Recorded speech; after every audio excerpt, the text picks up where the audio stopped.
part 2 review. I've literally just finished the game, so I'm going to give my impressions of it. Yeah, so there's been a lot of controversy over this game. A lot of the mainstream media has given it 10 out of 10, and a lot of YouTubers have given it a very low review, and there's definitely a mix between the two. Now what I will say is this a masterpiece? No. Is this a bad game? Definitely not. So there's definitely some good points and definitely some bad points. I will address as quickly as possible, but I'll get through some of the controversial bits to begin with.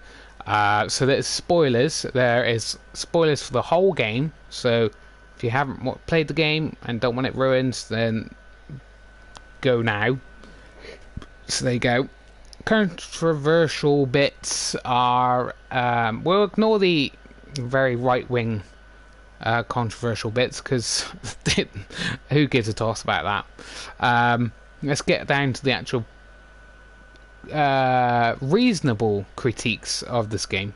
The Joel death. People didn't like it. Now, what I've seen of why they didn't like it is happens too early in the game. I kind of possibly agree with that. I could think it could have been done better to give you a bit more sympathy for what Ellie was doing and how her motivations for trying to get revenge. But I do not agree with that it was out of character for him to fall for that trap. It wasn't really falling for it. They had no choice, and Tommy was pulling them along anyway. Joel obviously had some slight hesitation about telling them who he was, but they were running away from a horde of runners, and he had no choice. That's the only place they could go. And then once he's inside, there wasn't much he could do when he was surrounded by these guys with no weapons. So, no, ridiculous point. I don't agree with that at all. Now, I will say when I think something's wrong, and I will probably go through the bad points. When you do swap to Abby, I know obviously there's people who hate this part of the game. I do not dislike playing as Abby at all. I thought it was great to see her point of view and exactly why she's doing all of this. And that is kind of the whole point of the game, is there's always two sides of the story, you know. Okay, at the beginning we're like, oh my god, they've killed Joel, I want to get bloody revenge on these assholes. But then obviously when you swap, you see their point of view and you totally understand why she did it and why they did it, and then why she's so upset with Ellie getting her coming back and trying to get revenge. Now obviously the only downside of swapping to Abby was having to start from scratch again. So you're walking through half the game and you're playing as Ellie, and you're getting these tablets that upgrade your character as Ellie, and you're getting these screws and bolts and stuff that help you upgrade your guns, and you get all this to its max. You know, you're pretty maxed out, and you're a pretty badass. And then you swap to Abby and you have to start from scratch again. Now, I did not like this. I totally understand that Abby is pretty much a well-built woman who's obviously seen a lot of action herself, part of this military kind of group. So, you know, it wouldn't be totally bizarre for her to start with most of the stats you already unlocked for Ellie. I think that's probably a better way of doing it. Another downside, which is it's too long. don't get me wrong, it's an excellent game, but it's quite an arduous game. It's not a happy shooter like Call of Duty. You know, you're having fun with all these different guns and stuff like that. It's brutal stuff. And obviously some of it is quite scary. And it's all a sneaky thing. You're trying to sneak for most of the game, so the whole game can be quite dragged out because of the stealthy bits, as is. So yeah, I think they could have cut 2 hours, 2 to 3 hours off of both Ellie's and Abby's playthrough, and it would have been a lot better, I think, if they cut it shorter. Now,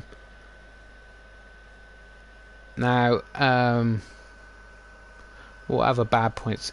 Relied a bit too much on jump scares, specifically when it came to going through doorways and cracks and stuff like that. When you've got no control, you've got to go forwards no matter what, and then you get through that bit and someone grabs you. That happened like 5 or 6 times during the game.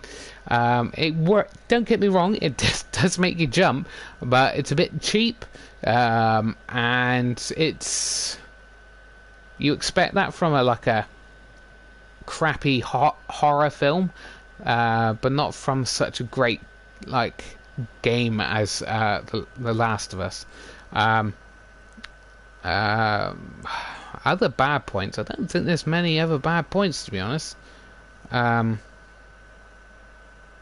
Like I said, the ending had like a 2-part ending, really.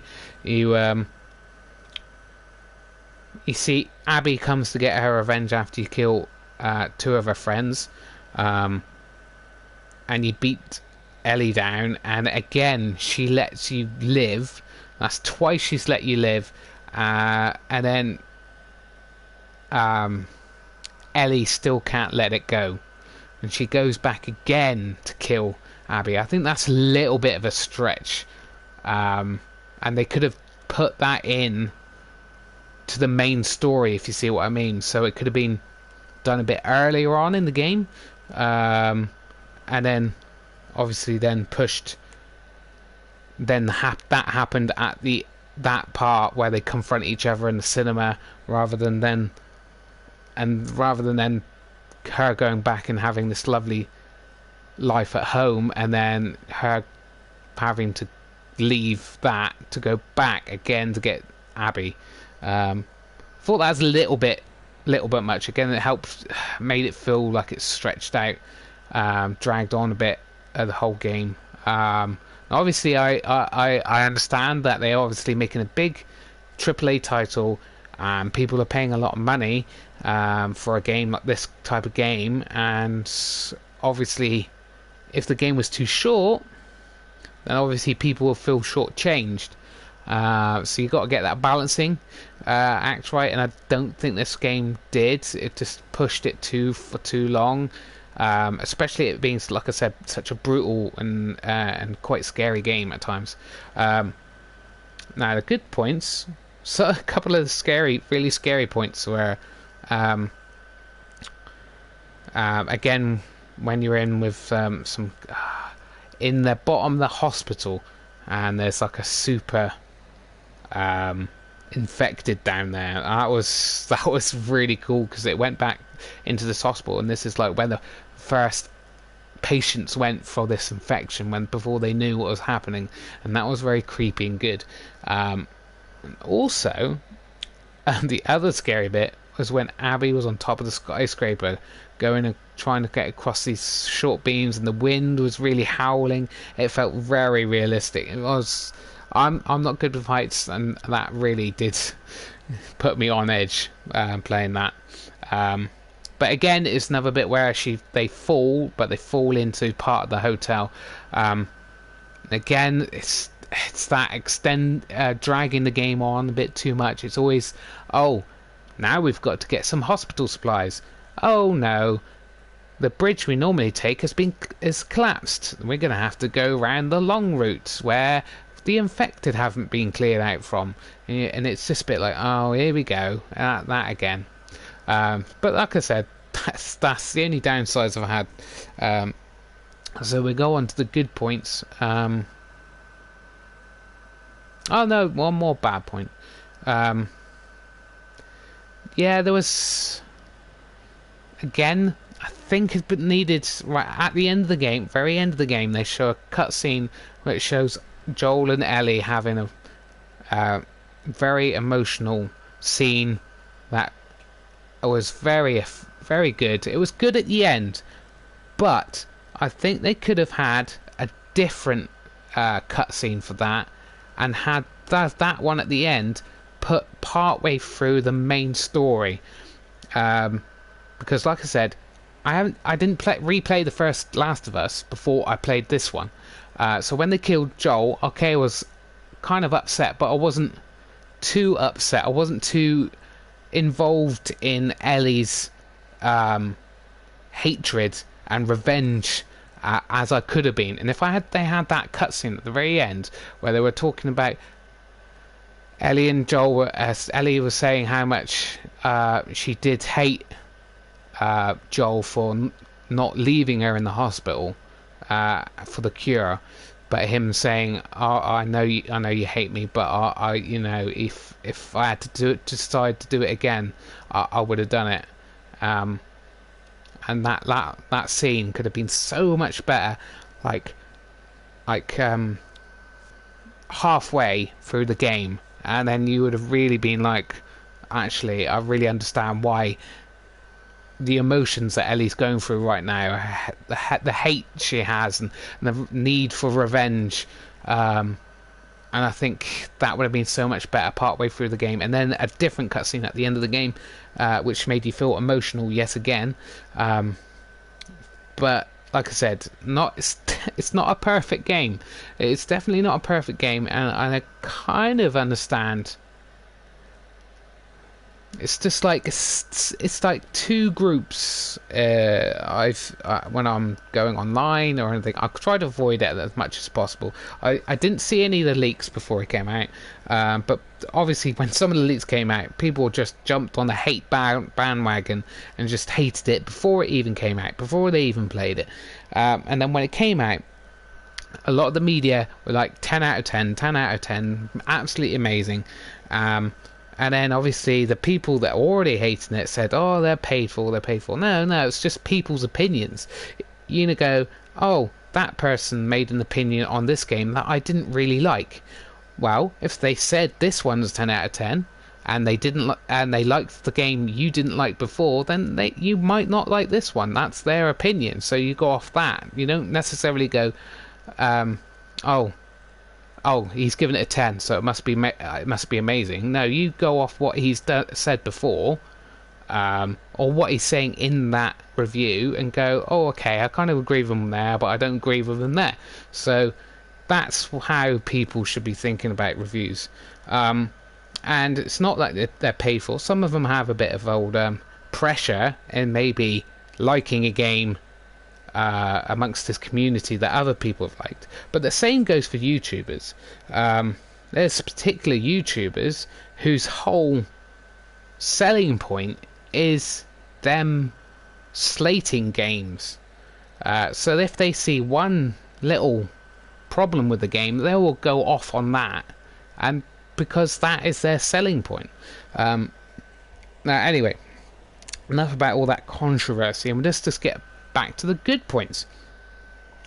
I liked the switch between Abby and Ellie, because that's you obviously I couldn't play too many games like this because it's very emotionally draining and gruesome and grim and very dark. But this is a more gritty and more realistic portrayal of what happens when you go around killing people. It's not happy ever after. Other people will be annoyed by that. So obviously Ellie and Joel killed some fireflies. Those fireflies wanted revenge for you killing them, and then you want revenge for them killing Joel. and that's what you saw in the two sides of it. And on the going on that as well, it's they even upped it in the combat. Like they will, if you kill someone, and leave their body there, and go hide somewhere else, one of the guards will come up and be like, "Oh my God, Ian's dead," and and it'll feel like really real, like that those two people had a relationship or friendship or whatever like that. And when you've killed them, it affects this other person, and I thought that was really really good and showed out, made it really gritty and real. And that's kind of why you didn't want the game to be too long, because it felt quite bad killing any of the people you were coming across.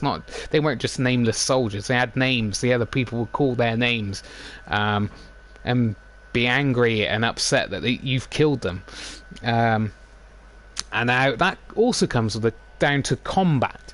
Now combat, some people go, "Oh, it's very dated. It's very clunky," and kind of like that's one of their only down points of the game, or that just adds to the disappointment of this game to them. But I actually think the combat it's good for this game. It is supposed to be clunky, it's supposed to be visceral, it's supposed to be brutal, it's supposed to be slow. This isn't you're not superhuman, you're not a Superman, you can't just effortlessly punch and kick your way out of situations. You've got a one-on-one combat is brutal and visceral and exhausting, and that's I think that's exactly the point of this combat. That's how it's supposed to be. And you don't want to get into that situation of one-on-one combat. You want to be stealthy, you want to take them out where you have the advantage. So I stick by the combat 100%. Again, not something I would like in every single game, but it works really well for this game. Other good points, the graphics are absolutely amazing, and the character animation is like the little twitches in their mouths, and the way they act with each other is just so realistic, and so amazing. And now this, just when you think, right, this generation of computers is going now. There's PS5, and the Xbox is coming out by the end of the year, and you think, well, we've seen the best graphics we could see and the best animation, but yeah, graphically this is definitely up there with one of the best in this PlayStation 4 generation, and the actual animation of characters and stuff, I think it's probably the best I've ever seen. The emotional twitches and movements of the characters and how they act around each other, it's very realistic. So yeah, I think that's covers most of it. So give it a score. I'll probably give it 8.5 out of 10. So it's not up there. It's not as good as the first Last of Us. I think that's another thing why some people don't like it, because it doesn't live up to the first one, which is a very very high bar to reach. I don't think it's definitely not as bad as a lot of people are saying it is, and it's not as good as some other people are saying it is. I definitely think it's a very solid and excellent game. So 8.5 out of 10 is what I'm going to give it. And if you have any views on the game, write in the comments underneath. Yeah, I hope you enjoyed my playthrough. My next game is probably going to be Ghost of Tsushima,